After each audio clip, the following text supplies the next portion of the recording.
On the docket for today's Philadelphia Eagles now, some takeaways from Eagles OTAs. But before we get started, make sure you subscribe to the channel. As you can see here to my right, we're closing in on another special milestone here on the channel of 46,000 subscribers. Let's do it for Herm Edwards. Let's do it for John Dorambos. 158 people away from that marker. And if you're coming across the show for the first time, we give you year-round daily Eagles content that's insightful, informative, and entertaining. And when the season comes around, watch parties are coming up around the corner.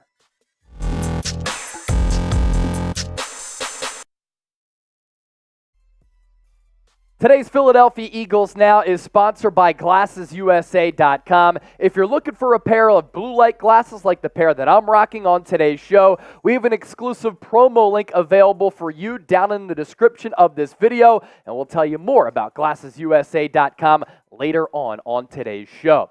So Eagles OTAs takeaways. I love this time of the year because we can finally talk about some actual football because the Eagles were on the practice field at the NovaCare complex in South Philadelphia, and there's certainly a lot to talk about. Position battles, how do these players look? And also, how does the depth chart figure to be with a couple of months to go until the start of the regular season? Let's begin with Jordan Davis. I'm really excited and intrigued to see if he can take that monumental leap heading into his sophomore campaign. First-round pick in 2022, barely played as a rookie. During the first media open session for OTAs, Davis looked to be in better shape. Slimmed down a little bit, still really strong, and still absolutely massive. He's a mountain of a man at 6'6", 340 pounds. The problem and the big question, is he a two-down player or a three-down player? He wasn't always a three-down player at Georgia. A couple of reasons for that. Was that because of the stamina? Maybe. Was it also because Georgia was blowing out a bunch of opponents? That can be a part of the reason. When they were blowing out teams, did Georgia, Kirby Smart, and that staff want to give some of the freshmen, sophomore, four-star, five-star players some playing time so that they wouldn't transfer? A couple of different reasons why Jordan Davis didn't play all that much, but the dude was top 10 in Heisman Trophy voting as a defensive tackle who kind of played a lot of nose tackle at Georgia. That's really impressive. And Davis figures to be the starter on this Eagles first-string defensive line. Javon Hargrave goes out west to San Francisco, 4-year, $84 million contract, and in his place, it's going to be Jordan Davis if he's able to hold off a Jalen Carter or Milton Williams and increase his stamina to a certain degree so that he can be that three-down player. I'd also like to see him be a little bit better as a pass rusher. But the pure instincts, the pure talent, and obviously the size is certainly there. Jordan Davis can move opposing offensive linemen, and when he demands some of those double teams, what does it do? Opens up some one-on-one opportunities for other players along that defensive line to feast, get after the quarterback, and compile some sacks. Let's now shift gears to Nolan Smith. Heading into the 2023 NFL Draft, Nolan Smith was deemed to be undersized at 6'3", 238 pounds. I thought that was a little bit foolish because he's only a couple of pounds lighter than a guy like Hassan Reddick, who was in the running for Defensive Player of the Year last year and had 19 and a half sacks combined in the regular season and in the playoffs, and their games mirror each other because they're great athletes with an elite first step and good bend coming around the edge. And some people thought that coming out of Georgia, Nolan Smith's game wasn't going to be able to translate to the NFL because of that lack of size. But the consensus early on is that Nolan Smith doesn't look small, and he doesn't play small. During OTAs today, he was active all over the field. And the guy on your screen here, does this look like a player with veins popping out of his wrists that is undersized? I don't think so. And given his bend, given his activity level, given his speed, it translates to the NFL level. I think he's going to be able to have an impact as a rookie. And Howie Roseman's scouting notes on him, pretty interesting. He went on the Greenlight podcast with former Eagle Chris Long, and he said back in the day, sometimes you would get an edge rusher who could set the edge. Now, you need to get these really fast edge rushers who can chase down some of these really quick quarterbacks in the NFL. For instance, he referenced when Patrick Mahomes on a bad ankle, sprung free for that long run with 3 minutes to go in the Super Bowl, and nobody could chase him down. A player like Nolan Smith was drafted to do just that, 4.3 40-yard dash in the pre-draft process. Who will lead the NFL in sacks this season? And will it be the Philadelphia Eagles? Let me know right now in the comment section down below. Before we get to more takeaways from Eagles OTAs, I have a quick question for you Eagles fans. Have you noticed my new glasses here? Well, GlassesUSA.com has hooked me up with a new pair of Revel Sidestep blue light glasses to help me in front of my computer screen all day long.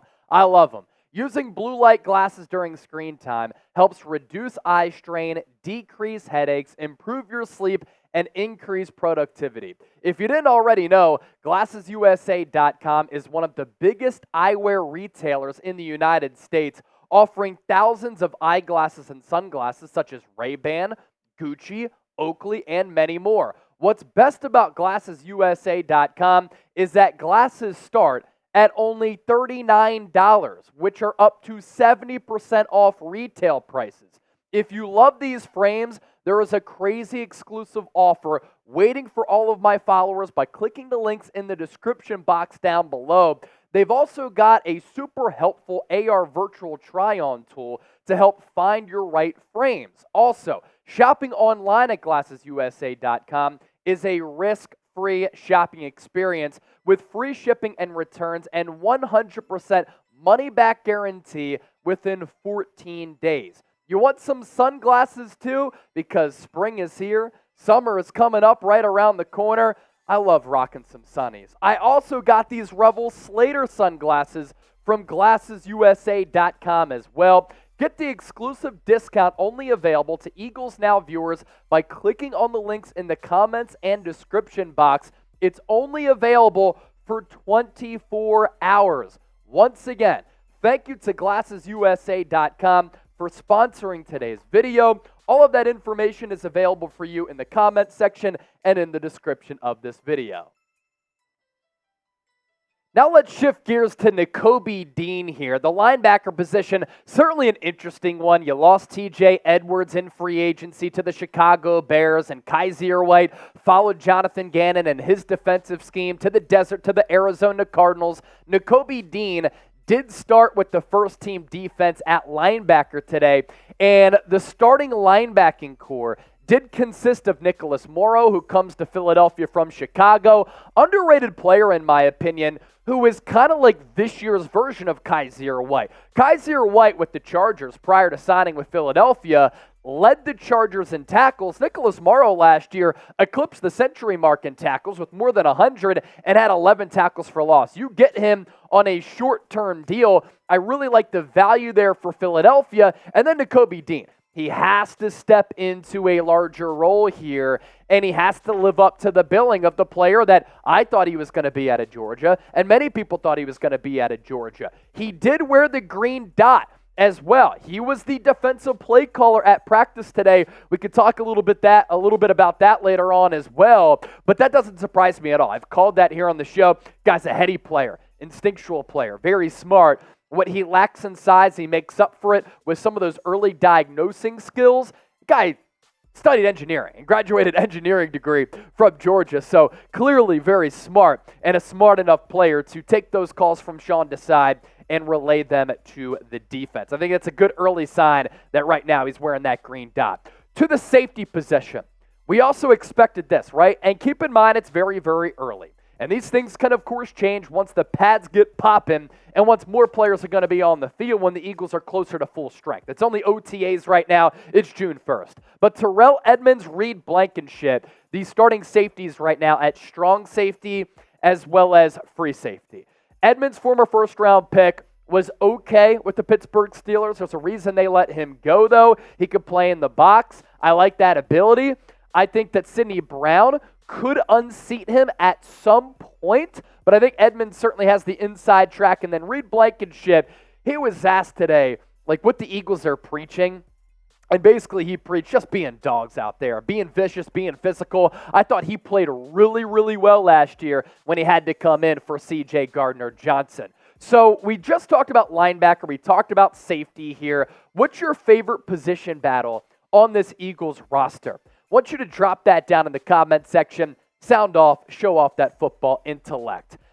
Of course Quez Watkins played well today, right? At OTAs in front of the media. That's because there's no contact. And anytime Quez Watkins gets a partake in these OTA practices, minicamp, training camp, preseason, he always plays well, and he's always getting open. Why? It's difficult to stop him one-on-one because of that speed. He was getting open a lot today. Jalen Hurts did hit him with the long pass. Hurts, according to Elliott Shore-Parks, doing a great job for 94 WIP. Also doing some Sixers content now with the Clap Your Hands podcast with Kyle Neubeck, who's awesome covering the Sixers for Philly Voice. Did tweet out that Hurts today, 7 of 11, 0 touchdowns, 0 interceptions. Did miss Quez Watkins on a longer ball, but did connect with Quez Watkins on a long pass as well. Depth chart nuggets here. This is very interesting as well. Wide receiver 3, another one of those battles on top of linebacker and safety that we're going to continue to monitor, as well as right guard. Quez Watkins getting the wide receiver 3 reps over Olamide Zaccheaus. Is that a monster surprise? No. Watkins knows the offense a little bit better than Zaccheaus, who wasn't signed that long ago. And then Cam Jurgens, who was originally drafted out of Nebraska to be Jason Kelce's replacement at center, was the starting right guard. A little bit of a competition there between Cam Jurgens, second-year player, and Tyler Steen, the rookie, who played right tackle at Alabama, but the Eagles drafted him and listed him as a guard. Those two are going to try to duke it out to see who's going to start week 1 at right guard against the New England Patriots, or if it's going to have to be a veteran.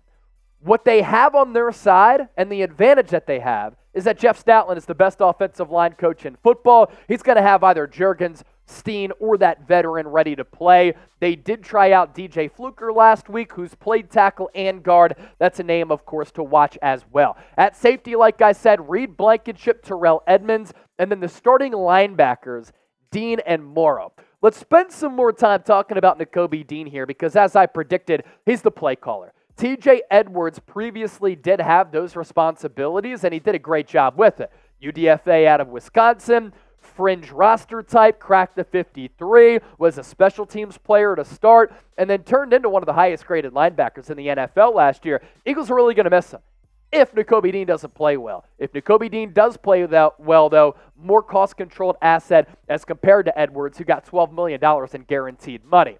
To the offensive side of the football once again, Eagles running backs. Don't be surprised by this, that Kenneth Gainwell and Boston Scott were leading the charge and getting those first-team reps at running back. DeAndre Swift has to master the offense. So, too, does Rashad Penny. I think it's going to be running back by committee. I think most of the carries, even though it's going to be running back by committee approach, going to go to DeAndre Swift because he's the most talented. I certainly could be wrong in that regard. And then there's a controversy that we have to round out today's show with. So, on a podcast, I think it's the Philly podcast. If I'm getting that wrong, I apologize. The guy does a great job, though. Very, very successful YouTube channel. But he had Dave Spadaro, who writes for PhiladelphiaEagles.com, is employed by the team, and is the Eagles reporter on his YouTube show.